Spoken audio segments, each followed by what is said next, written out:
नमस्ते व्यूअर्स। आज की ये वीडियो काल सर्प दोष के लिए बनाई गई है। बहुत सारे लोग हमें काल सर्प दोष के बारे में इंक्वायरी करते हैं कि काल सर्प दोष हमारी कुंडली में कैसे देखा जाता है। तो सबसे पहले तो इसको देखना सीख लेते हैं कि काल सर्प दोष हमारी कुंडली में किस तरीके से देखा जा सकता है। काल सर्प दोष को जानने के लिए हमें राहु और केतु को समझना पड़ेगा। राहु और केतु एक दूसरे से हमेशा 180 डिग्री पे होते हैं। और जो लोग एस्ट्रोलॉजी के बैकग्राउंड से हैं या पढ़ते हैं या पढ़ाते हैं, उनको ये चीज पता होगी कि राहु और केतु कभी भी किसी कुंडली में एक साथ नहीं होते या बिल्कुल पास नहीं होते। ये ऑलवेज 180 डिग्री पे बैठते हैं। और अगर बाकी के 7 ग्रह राहु और केतु की किसी भी एक साइड पे बैठ जाते हैं, 7 के 7 ग्रह राहु और केतु की किसी भी एक साइड पे बैठ जाते हैं, उसकी ब्रैकेट में बैठ जाते हैं, तो इसका मतलब उस कुंडली में काल सर्प दोष माना जाता है। लेकिन काल सर्प दोष सभी एक तरह के नहीं होते हैं। काल सर्प दोष जो है वो अलग अलग तरह के माने गए हैं। एक लगन में 12 तरह के काल सर्प दोष पाए जाते हैं।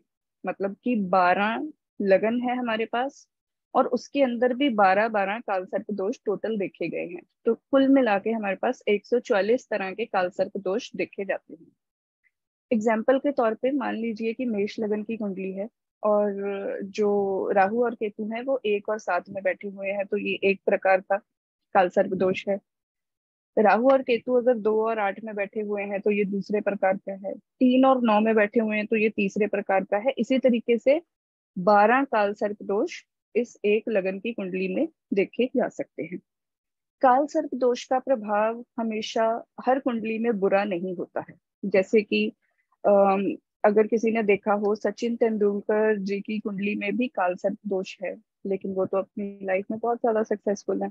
मुझे नहीं लगता कि उनको कोई भी कभी ऐसी प्रॉब्लम लाइफ में बहुत बड़ी आई होगी कि जो हम बोले कि काल सर्प दोष है जी कुंडली में इसलिए आई है।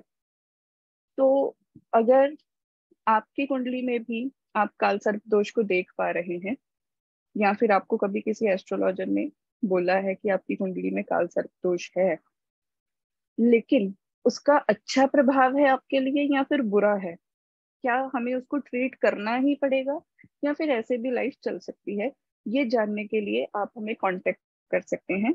हमारा कांटेक्ट नंबर है 9115717321। हम छोटे छोटे उपाय करके हमारी रूटीन लाइफ में हमारे काल सर्प दोष को, जिसकी भी कुंडली में है काल सर्प दोष, उसको हम न्यूट्रल कर सकते हैं। लेकिन उससे पहले हमें ये जानना होगा कि क्या हमें इसको ट्रीट करने की जरूरत है भी या नहीं। और बहुत सारे लोग आपको ऐसे भी मिलेंगे जो ना अर्धकाल सर्प दोष भी बताते हैं, और उसी के नाम पे लोगों की पूजा करवाई जा रहे हैं और अलग अलग उपाय करवाए जा रहे हैं। तो ऐसा कोई भी भ्रांति जो है अपने मन में आपको अलग अलग तरीके की वहम डालने की या फिर ऐसा कुछ भी अपने माइंड में सोच धारणा पैदा करने की बिल्कुल भी जरूरत नहीं है। आप एक कंसल्टेशन लेके अपने इस वहम को, अपने इस भ्रम को दूर कर सकते हैं कि आपके कुंडली में अगर काल सर्प दोष है तो उसको हम कैसे ठीक करें। तो कांटेक्ट नंबर मैं आपको ऑलरेडी बता चुकी हूँ। और इसी के साथ अगर आपने हमारा चैनल अभी तक सब्सक्राइब नहीं किया है तो आप जल्दी से हमारा चैनल सब्सक्राइब कर लीजिए और बेल बटन जरूर दबाएं, ताकि फ्यूचर में आपको ऐसी ही इंफॉर्मेटिव वीडियोस हम आपके इनबॉक्स तक पहुंचाते रहें। Thank you.